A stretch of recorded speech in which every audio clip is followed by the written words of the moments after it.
پہاڑی زبان میں اپڈیٹ سنیے۔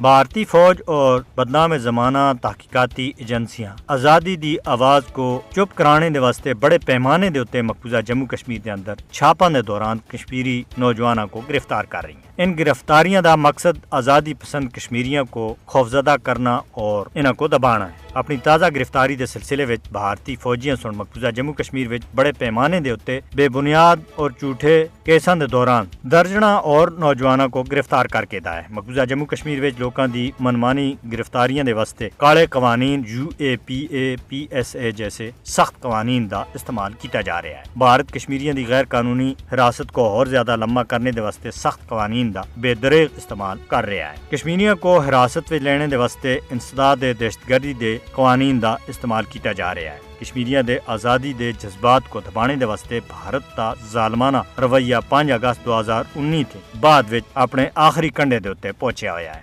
منمانی گرفتاری کشمیریوں کو محکوم بنانے دے واسطے بھارت تی مودی حکومت دی مایوسی اور بدنیتی کو ظاہر کر دی ہیں۔ سیاسی طور دے اتنے متحرک لوکاں کو گرفتار کرنے دا مقصد مقبوضہ جموں کشمیر وچ آزادی دی آواز کو چپ کرانا ہے۔ گرفتاریاں مقبوضہ جموں کشمیر دے اندر بھارت دی ریاستی دہشت گردی دا باندھا ثبوت ہے۔ مودی حکومت تنازع کشمیر دے حل دے تمام پرامن ذرائع کو تباہ کرنے دے اتنے تلی ہوئی ہے۔ بھارتی جابرانہ اقدامات کشمیریوں کو آزادی حاصل کرنے دی نہ اس تے پہلا روک سکیں اور نہ آئندہ روک سکسی۔ کشمیری اپنے حق خود ارادیت دے واسطے ہر قربانی دینے دے واسطے تیار ہیں، لہذا کشمیریوں دے خلاف جاری کریک ڈاؤن دے واسطے بھارت کو پوچھا جانا چاہیے۔